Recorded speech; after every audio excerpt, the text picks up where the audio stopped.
Hey everybody, I hope you're doing well. Welcome back to a very special episode of CS News. And why I say special is we have a lot of great stories today for all of you. So please pay attention to the time markers down below and choose the favorite story for any topics you have interest in. And also I'm going to be sharing some personal stuff with all of you, especially in my response to my offer from Drake Moon, the betting website or the gambling website, who yes, actually offered me a gambling sponsorship. So I hope you guys all enjoyed that. As always guys, let's get right into it. And a Japanese pro player did the impossible not once but twice this past week. First of all, if you guys have not heard about this ex-pro Japanese player, he used to play for a team known as Saipang, who was big back in 2014, then kind of took a cool down period, but he did used to play for them, so he's technically an ex-pro CSGO player who's been waiting around for the past year and a half for a response from Valve as his account received a VAC ban. I believe it was back in July of 2015, if not a little earlier than that, and he has now done the impossible. When I say this, not only did he receive a response email from Valve, but he also, in that email, Valve had claimed that he was correct, his account had been hijacked, it matched the records, and he received an unbanned from a VAC ban from Valve, the first we have seen in probably a long time, especially for a pro player like this,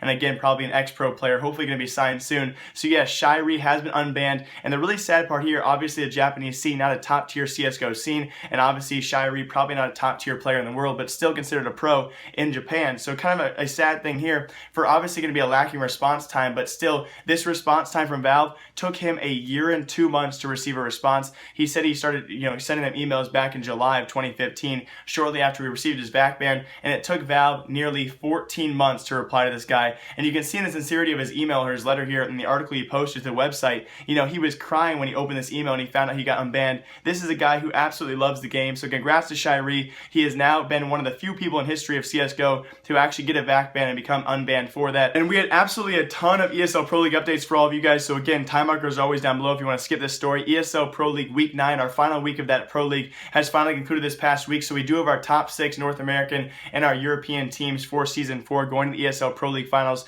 which will be in just 12 days, I believe, or 13 days from the time of you watching this video in Sao Paulo, Brazil. So the ESL Pro League Finals are coming up very shortly for those 12 teams. First off, we do have our 6 European finalists, which will be the number 1 and number 2 qualifiers of Fnatic and NIP, who just barely edged out Mouse Sports this last week. Mouse Sports will be our 3rd seed. We also be followed by FaZe Clan, Envious, and Dignitas. A really cool story here, if you guys did not see this, Dignitas and Virtus Pro were competing for that last 6th spot in a best-of-3 series, and Dignitas did very well convincingly in that best-of-3 series and beat them 2-0. So Virtus Pro, after that skeptical actually getting into ESL Pro League Season 4, that kind of sketchiness there of how they had the second chance to get in and qualify, they lose out to Dignitas, and Dignitas will be our 6th and final team for the European side for ESL Pro League. So very, very cool series there, and Dignitas looking very good as a young roster. Now our 6 American teams, again, some other conflicts here. Number 1 and number 2 seeds obviously will be Cloud9 for number 1. Immortals did sneak into that number 2 seed as SK Gaming decided to forfeit their matches. Now, announcers got this wrong, making a big deal of it, but Fallen came out himself and announced that SK Gaming will forfeit their last 2 matches, which they did a couple days ago to Cloud9,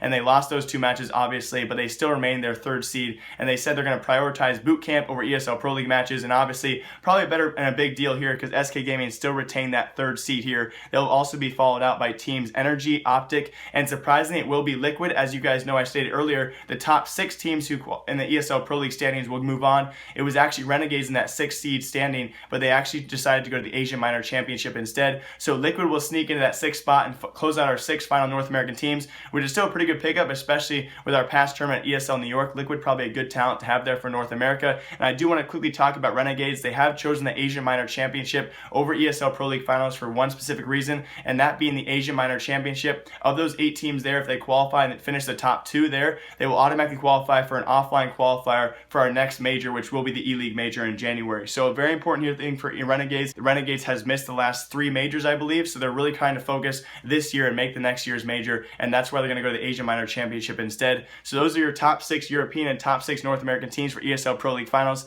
I do believe it's a pretty evenly mixed field. Energy going to be a weird team to see there for North America, but very curious to see how they all do. So congrats to them, and we'll see in 2 weeks' time how it plays out. Oh, and by the way, guys, the argument between me and Anomaly was short-lived, and it's non-existent anymore. Anomaly actually came out to me in my Twitter DMs and apologized to me, which is very appropriate. He still seems like a great guy, very genuine, nice guy.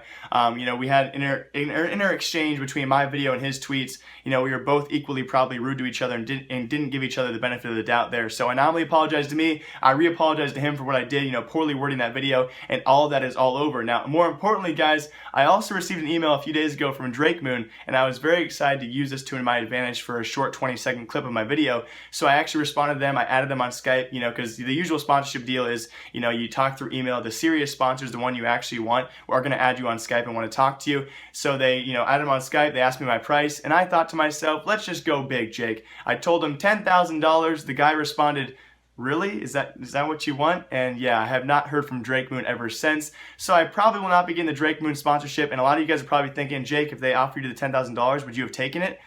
I think I would have, and I would have made a very interesting video for all of you guys. Probably not the video that Drake Moon would have wanted to see, but that's not the case. Drake Moon's not going to offer me. Will not be taking any gambling sponsorships in a long time, and even if I do, if it was like a big gambling sponsorship, it would be a very funny video that I think all of you would enjoy. So I'm never going to take a serious gambling sponsorship ever again, and that's my word on this channel. So hopefully I can stick to that. Anyway, though, hope you all enjoyed that story. Next story. And certainly a story we'll be talking about soon in the future is Astralis' 5th member, assessing that who will be in the future and especially coming the next major. If you guys did hear the announcement from Astralis Device yesterday, they are done with Notan, the 16-year-old prodigy who stood in for the team for just 4 matches. Yes, his service is now done. If you do remember, he was actually standing in for Kerrigan, but was very obvious to everyone in this announcement by Device, and also no further announcements from Kerrigan or even their coach Zonic, is the fact that, you know, they didn't announce that Kerrigan will be returning to the lineup whatsoever. Usually when you have teams say thank you to their stand-in players, they also then go ahead and say, and we've been welcoming back Kerrigan or so-and-so to our lineup,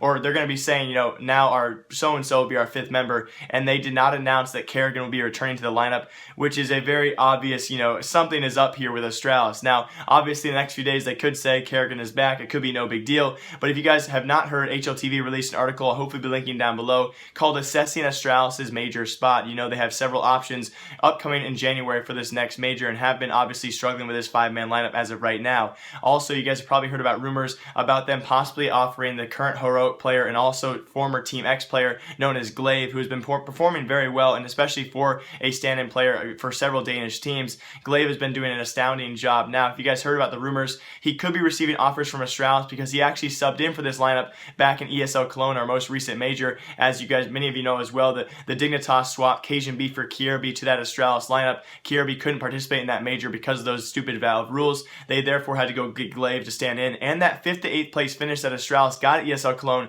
has been one of their better performances in the past few months, and that was with Glaive in their lineup. So a lot of people are assessing as of right now, because he qualified for this next major, you know, placing that 5th to 8th place with Glaive, he is still a possibility. Now, obviously, he's currently on that heroic roster and probably a heavily competing team with Astralis. It's pretty obvious these last few months, Astralis is no longer the top tier or the best Danish team. That has to be Dignitas, and of course, heroic is probably competing for that 2nd to 3rd spot with Astralis as of right now. So going to be very curious to see, guys, in the coming weeks who Astralis chooses as their permanent 5th member. I can tell you speculation right now that it might not be Kerrigan. I'm very excited to see. Although I love Glaive as a player, I would much rather have him stay on heroic and have heroic try and, you know, probably take over Astralis, see where they go with that lineup. But still, as of right now, Astralis' 5th is not a lockdown. And in today's final CSGO news, guys, we have Korean CSGO updates for all of you, and this will be mainly for MVP Product, a team who I've seen the past month really have a large spike in improvement, and a team continuing to strive to do so. They have finally signed a head coach, and that will be Rambo today, the North American player. He played for Team 3D as well as Complexity, and what's kind of funny here, he actually played alongside not only Clown, but also Freakazoid in 2012, and also Mo TV. They were all in a lineup together. I believe it was Clown, Freakazoid, Mo, Rambo, and a 5th member there. They never got signed. They disbanded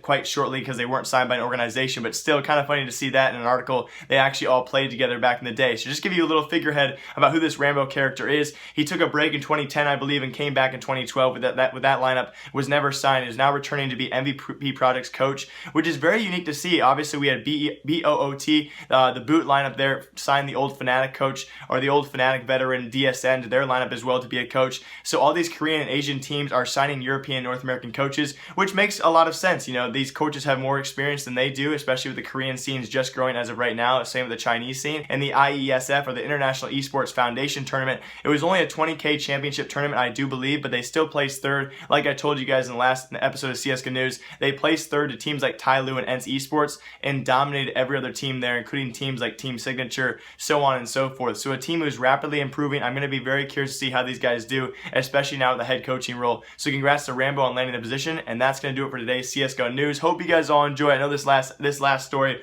was a little rambled. Get it? Because I said Rambo? Okay. Hope you guys all enjoy. As always, my name is Jake. This episode was so fun to make. I'm going to be launching a shirt in about 7 days. I cannot wait to show it to all of you. I'm currently working out pricing, and I'm going to be launching a website for it as well. Just so you guys all know, I'm only going to be accepting PayPal. I know that can be kind of difficult for all of you, but I've actually sent out a tweet a couple days ago asking you all where you are from, and so many different people from so many different countries. I'm trying to build a list of people I can actually ship to on my website so I can develop pricing for all of you guys. So hope you all enjoy. I will have a t-shirt launch sometime soon, and I cannot wait to offer you guys apparel for all of you. So it's like really not a dream come true, but it's been something I've been waiting to do for so long and invested so much time and money into. So it's gonna be really cool to see how it works out. Hope you guys all enjoy. I know I've been rambling on way too long. My name is Jake. Remember, I like you. I will see y'all hopefully tomorrow with some more CS news. Remember, I like you. Goodbye.